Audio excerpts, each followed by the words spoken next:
Est à Monsieur Alain Marc pour le groupe Les Indépendants pour 5 minutes.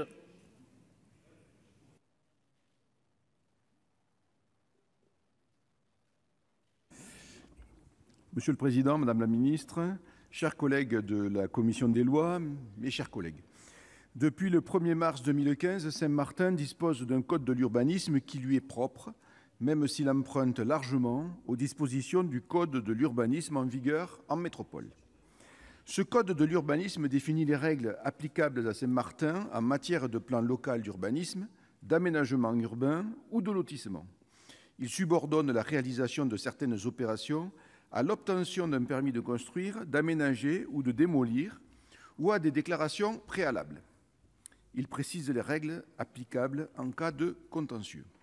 Néanmoins, ce code de l'urbanisme garde le silence sur les sanctions encourues en cas d'infraction aux règles qu'il édicte. Si la collectivité de Saint-Martin définit ses propres règles en matière d'urbanisme, l'État reste compétent pour fixer les dispositions applicables sur l'île concernant le droit pénal et la procédure pénale. L'ordonnance du 27 mars 2019 complète donc le code de l'urbanisme de Saint-Martin en fixant les sanctions applicables en cas d'infraction. Elle encadre également les modalités de constatation des infractions et d'interruption des travaux et prévoit des obligations de remise en état dans certaines circonstances. Les dispositions de l'ordonnance reprennent celles prévues par le Code de l'urbanisme national. Ce choix se justifie par la proximité entre le Code de l'urbanisme national et celui de Saint-Martin, qui ne rend pas nécessaire des mesures d'adaptation, et par la nécessité de disposer de sanctions dissuasives dans un territoire qui rencontre des difficultés pour faire respecter la réglementation.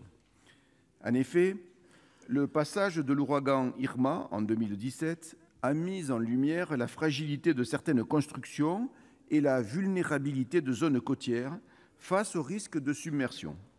Cyclone de catégorie 5, Irma fut le plus violent jamais enregistré dans la région, avec des vents soufflant à plus de 370 km/h. Le bilan humain s'est révélé lourd, tandis que sur le plan matériel, 20% des bâtiments ont été détruits ou sévèrement endommagés à Saint-Martin. Ce fut moins le cas à Saint-Barthélemy, où les règles d'urbanisme sont davantage respectées. Il apparaît toutefois que l'on a recommencé à construire sans respecter les règles en vigueur.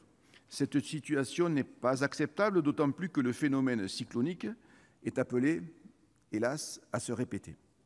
La ratification de l'ordonnance enverra un signal politique afin d'encourager les services de l'État et la collectivité à appliquer les règles d'urbanisme et de construction sur l'île.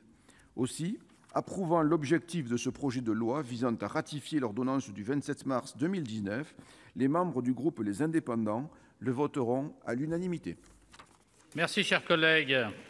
Dans la suite de la discussion, la parole est à Monsieur